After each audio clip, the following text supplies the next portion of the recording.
Hello. Before we get into today's episode, I do just want to say that this episode will probably be a little PG-13.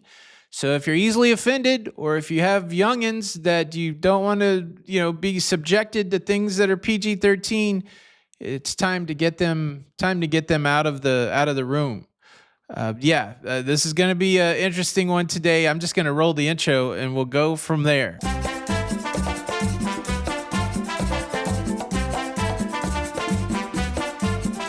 Hey, what's up, everybody? Welcome to La Lido Loca, and I'm your cut man, Tony B, over in the corner, here to talk to you about how to avoid getting your ass whooped when you are on a cruise. It's 2025, and it seems like there's more and more of a possibility of fisticuffs when it comes to cruising.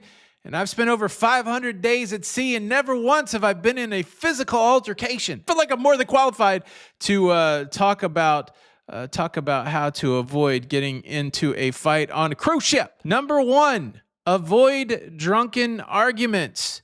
This is what I know about drunk people. There are happy drunk people and there are angry drunk people. And at its most primal, that means they either want to hump you or hit you. And probably neither one of those things are what you want in the moment while you're on the cruise ship. So, a lot of times the good thing about drunk people is a lot of times they're throwing off a lot of warning signs. They're going to be loud. Their speech is going to be slurred. They're going to not be able to walk in a straight line. So if you've got your wits about you and you're paying attention, you should be able to spot the drunken person. And certainly if you see two drunken people getting in some sort of argument, go the other way. Avoid that situation. Number two, set boundaries with the people that you are cruising with. A lot of times people think they're going to get in some sort of fight with a stranger when in reality, seems like most of the fights I've ever gotten into, not physical fights, but arguments and confrontations, that's with people that I know.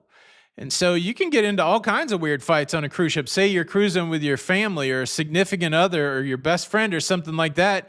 And you don't say things like, hey, we're not going to do everything together, or hey, we're always going to have dinner together, or hey, we're not going to get off the cruise ship there. All of these things become opportunities for arguments. And in some people's, circles, those arguments can escalate into physical altercations. A great way to avoid that is to set your cruising rules. If you're cruising with a group, a great way to avoid that is to set your cruising rules early. Like when we cruise with family, we say, hey, look, let's try to eat dinner together every night, but then everything else is wide open. That way nobody gets butthurt when somebody doesn't want to go to the swimming pool with you, or if you can't get anybody to go see the Broadway play because they're a bunch of losers who don't like theater. That way you don't get mad when nobody wants to go with you. Or magic. Yeah, I actually know people in my life right now that don't like magic. So if you set those ground rules in advance, there's a good chance that you're not going to have those confrontations, those arguments, and definitely that will de-escalate the ability or lower the risk of getting into a physical altercation. Not that you wouldn't like to, beat up on a family member, but it's not looked on highly in proper society, shall we say, beating up a family member. Have you ever beaten up a family member? I bet you there's some who have. Number three, don't engage in the chair hog wars. Chair hoggery has risen to such a level in cruising that there's people that are actively looking to dissuade chair hogs by, chair hogs. The way it works is the astute chair hog will take some form of their personal property. They'll put it on a deck chair, and this will be the way that they save the primo deck chair so that they can eventually get out there and, tan their chair hog hide. But some people don't like it. And some people will confront the chair hog, or they'll go take people's stuff and hide it, that kind of thing. And that could end up in a fight. So any of these things where you feel like a cruise passenger is doing something that you don't particularly like, if you want to increase the opportunity for a physical altercation, just go ahead and confront that person. But we're here to talk about how to eliminate those fighting opportunities. So I'm going to say don't confront the chair hog. Number 4, avoid sensitive topics with strangers. I don't know how this isn't like taught in kindergarten on up in our society. Avoid sensitive topics with strangers. Like, you want to see somebody's face turn from happy, cheerful cruiser to like negative, why are you talking to me? Please just lead with like, can I tell you about my Lord and Savior, Jesus Christ? I think this is a very valid conversation, but I know that not everybody wants to have that conversation on vacation. Likewise, a few years ago, walk up and say, can you believe what this Joe Biden did? Or today, can you believe what the Donald Trump did? It's so weird when strangers, and this happens to me a lot, when some stranger comes up not knowing my religious preference or my political preference or my preference on any of the hot button topics of the world today, and they just start talking about the most hot button topic, and you're like, how can I get out of this situation? Now, again, I'm never one prone to violence, but I'm assuming that you could run into somebody that their hot button topic is something they're willing to fight over. And this is going to put your face in jeopardy of getting smushed. It's best if you just avoid the sensitive topics. Look, one time somebody took a swing at me because I said I didn't like towel animals. And if I wasn't ninja quick with my reflexes, I probably would have got punched over some folded cotton. Folded cotton. Number 5, respect the shared spaces.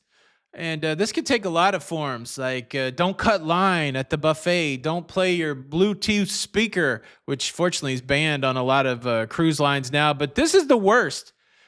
Get off your freaking speakerphone. Like, nobody wants to hear your conversation. Are you that much of a dunce that you're like, hey, Aunt Judy, I'm on a cruise ship. Shut up. Number 6, handle dining disputes gracefully. Did you know there were dining disputes? Yes, people get upset all of the time in the main dining room or in the buffet.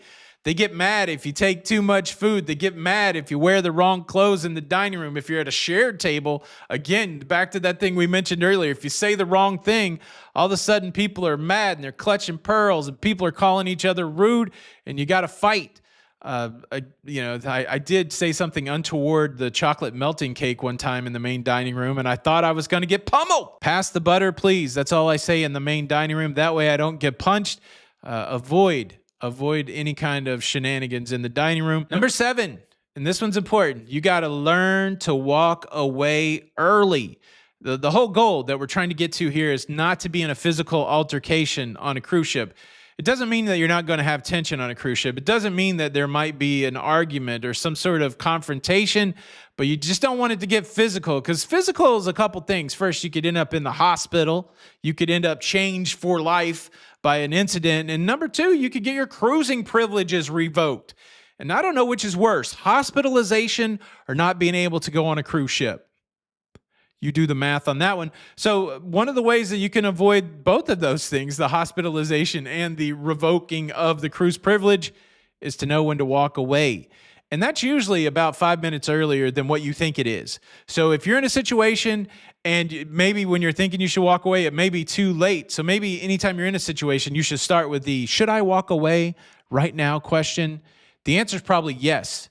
So know when to walk away. Number 8 on my list is you got to mind your body language. This can take on a lot of forms also. If somebody says something rude to you and your face contorts into a like, ugh, that could start a fight. The other thing that you have to do is you got to mind your body language in the fact that if there's some guy walking with a super hot woman and you look over and you're like, oh, gee, look, whoa, yeah, blah, blah, and they see you, or anybody sees you really, all of a sudden you could have a problem. So yeah, don't be a like a RBF person. You may know what that is, and also don't be a creepy ogler, because both of those things could lead to a confrontation where your peepers and your whole contorted face might get punched.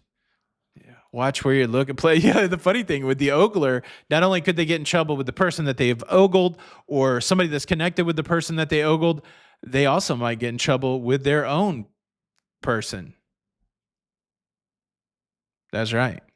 That's right. Now on to number 9. This is an important one. Remember that in the middle of a confrontation, instead of escalating, like if you see somebody acting a fool and you feel like they should not be acting a fool, instead of putting on your Batman cape and taking out the vigilante justice yourself, which could get you hospitalized or privileges removed, go talk to the people that are paid to do it. Customer service, security guards. That's what they're there for. You paid for your cruise. It's so funny. People are like, man, I'll tell anybody anything I want because I paid my money. Well, you paid your money for security and guest services also, fool.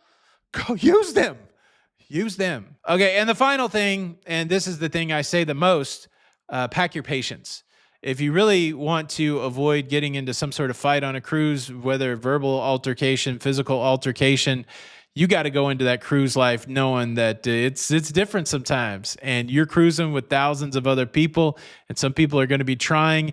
If you can somehow make it fun to see other people acting a certain way instead of annoying, and I think you can do that. You can make that switch by using your patience. Like, wow, can you see that person acting up? That's wild. Instead of like, oh, that makes me angry. I think that will save you a lot of heartache. There's 10 things that you can do to avoid getting into a fight on a cruise. Just some essential cruise tips from your corner man, Tony B. Are there any that you would add to this list? Leave a comment below. Subscribe for more. This is Tony for La Lido Loca. Until the next time, we'll see you on the Lido. Bye.